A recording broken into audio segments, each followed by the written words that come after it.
Ал атеистерге байланысты не айтар едіңіз? Тіпті Құдайдың барына сенбейтіндер. Енді Алла жүректің иесі Алла тағала ғой. Құдайға сенбейтін пенде жоқ. Атеистерге жын кіре ма жалпы? Сондай оқиғалар болды ма? Өздері жын ғой олардың. Өздері жын ба? Адамның суретінде жүрген шайтандар ғой олар. Сіз солай қабылдайсыз ба? Иә. Өйткені пайғамбарымыз саллаллаху алейхи сөйтіп айтты ғой.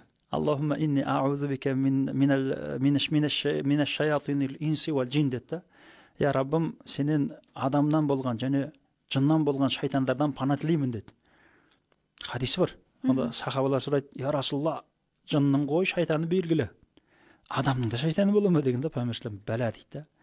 Иә, болады дейді. Адамның да шайтаны болады дейді. Яғни шайтан деген сөз Алла тағалаға ақиқаттан бүркенген деген сөз ғой. Шатана деген сөзден шығатын болса, шайтан дегені жаңағыдай бүркенуші деген мағынаны білдіреді. Ақиқаттан бүйтіп бүркеніп алатын деген мағынаны білдіреді.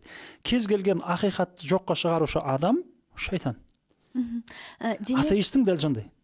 Демек, Құдайға сенбеймін дейтін, ғылымға сенемін дейтін адамдар шайтан. Солай айтудан қорқпайсыз ба? Қорқатын несі бар? Ол өзін бүркеп тұр ғой ақиқаттан.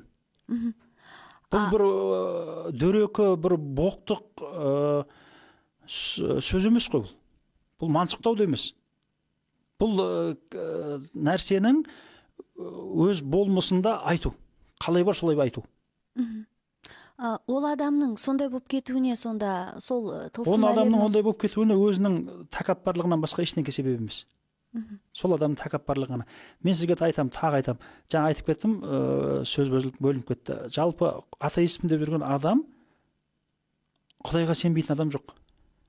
Мен сізге солай айтам. Тек қана соны мойындамайтын адам бар, сенетіндігін мойындамайтын адам бар. Сол сенетіндігін мойындамауына не себеп дейтін болсаңыз, тәкаппарлық, менмендік. Сен кімсің деген сияқты.